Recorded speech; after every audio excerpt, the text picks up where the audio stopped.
नागपूर जिल्ह्यातील रामटेक आणि पारशिवनी तालुक्यात प्रस्तावित असलेल्या सुमारे 3000 हेक्टर क्षेत्रावरील MIDC प्रकल्पाला स्थानिक शेतकरी आणि नागरिकांनी तीव्र विरोध दर्शविला आहे। पटगोवारी गावात आज प्रशासनाविरोधात जोरदार आंदोलन करण्यात आले। या विरोधामुळे जमिनीची मोजणी करण्यासाठी आलेल्या अधिकाऱ्यांना रिकाम्या हाताने परतावे लागले। पाहूया हा सविस्तर रिपोर्ट। नागपूर जिल्ह्यातील रामटेक आणि पारशिवनी तालुक्यातील पाटगोवारी, आंबडी आणि परिसरातील अनेक गावांमध्ये प्रस्तावित MIDC प्रकल्पाविरोधात नागरिकांचा रोष वाढताना दिसत आहे। सुमारे 3000 हेक्टर शेत जमिनीवर हा प्रकल्प उभारण्याचा प्रस्ताव असल्याची माहिती समोर आली आहे।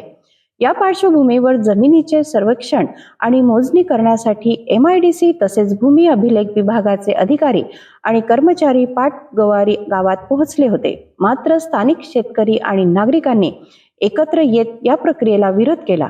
माझ्याकडे प्रॉपर्टी काहीच नसल्यामुळे मी शेतावरच्याच भरोश्यावर अवलंबून आहे, कारण की शेतापासून आमच्या इथे रोजगार नाही, काही नाही आणि कंपन्या पण आहेत तिथे, पण आमच्याना जमत नाही। कोणाला बिमारी होते, कोणाला काही। आम्हाला शेतीपासून आमचं पोट भरते आणि आम्ही शेताकडे जातो, त्यांच्याकडे मजुरी करतो। त्याच्यामुळे आमची इच्छा आहे की आमची शेती गेल्या नाही पाहिजे। वरून तुम्ही जे MIDC जे डिक्लेअर केलं आहे गव्हर्नमेंटनं, त्याच्यापासून इतकं दुष्परिणाम होणार, कारण की जे कंपन्या येतील त्याच्यामधून पाणी खराब येणार, वातावरण आहे कारण ते त्याच्यामध्ये टावर दिलं जाईल।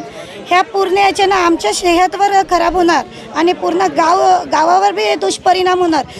नागरिकांच्या तीव्र निषेधानंतर अधिकाऱ्यांना कोणतीही मोजणी न करता परत जावे लागल्याचे सांगण्यात येत आहे। आम्ही पटगोवारी गावातील सर्व युवा पिढी युवास्थ यांचं म्हणणं आहे की पटगोवारी गावातील MIDCचा प्रकल्प नाही आला पाहिजे, याला रद्द केला पाहिजे। कारण की पटगोवारी गावातील कोणी बेरोजगार व्यक्ती आहे ना, जो कोणत्याही शासनाच्या नोकरीवर डिपेंड असेल किंवा काही असेल, सर्व इथं आत्मनिर्भर आहे, सर्व शेतीवर निर्भर आहे, शेतीपूरक व्यवसाय करत आहे। करिता आम्ही सर्वांना निवेदन दिलं आहे, मुख्यमंत्री साहेबांना सुद्धा, ADM साहेबांना सुद्धा, जिल्हाधिकारी यांना बी दिलेलं आहे की पटगोवारी गावातील MIDC आली नाही पाहिजे। स्थानिक नागरिकांचे म्हणणे आहे की या भागातील अनेक कुटुंबांचे उपजीविकेचे मुख्य साधन शेती आहे। जमीन संपादित झाल्यास शेतकरी आणि त्यांच्या कुटुंबांपुढे मोठे आर्थिक संकट निर्माण होईल, अशी भीती व्यक्त केली जात आहे।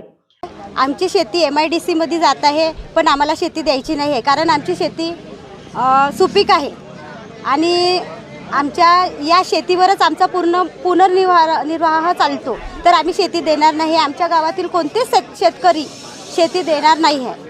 सर्व शेतकरी मिळून आम्ही आमच्या जीवाला काही होईल तरी चालेल, पण आम्ही शेती देणार नाही।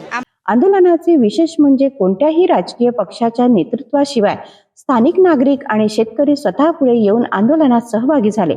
आज इथे MIDC करिता पूर्ण गावकऱ्यांचा विरोध असल्यामुळे आणि सर्व ग्रामस्थांच्या ह्या जीविकेचा प्रश्न आहे, म्हणून पूर्ण गावांनी MIDCला विरोध आहे आणि आमची शेतजमीन ही आम्ही MIDCला देणार नाही, हा आमचा आहे। याच्यासाठी कोणतीही कारवाई झाली तरी आम्ही सामोर राहू, ही गावकऱ्यांची आणि सगळे जिकडे नयाकोंड, पारशिवनी किंवा आंबडी ह्या शेतकऱ्यांची जमीन आम्ही जाऊ देणार नाही।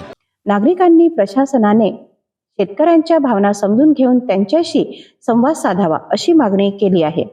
आमची शेती आम्हालाच हवे, आम्ही शेती देणार नाही। काही भाव म्हणून तरी पण आम्ही शेती देऊ नाही। आमची पोट भरायची वस्तू आहे, आम्ही पोट काय ना भरून आमच्याशी काम बनत नाही। आम्ही कोणालाही देऊ आणि ते पैसा पाणी आणून सनी आम्ही आपलं जेवण करू। आम्ही शेती म्हणजे द्यायचीच नाही, म्हणजे नाही द्यायची। दरम्यान या प्रकरणाकडे संपूर्ण परिसराचे लक्ष लागले असून पुढील भूमिका काय असेल याबाबत उत्सुकता निर्माण झाली आहे। नाही नाही नाही, आम्हाला शेती द्यायची नाही, आम्हाला MIDC येऊ द्यायची नाही। MIDC मुळे औद्योगिक विकासाला चालना मिळणार का?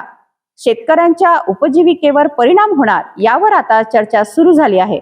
मात्र सध्या तरी स्थानिक नागरिकांनी आपला विरोध स्पष्टपणे नोंदवला आहे।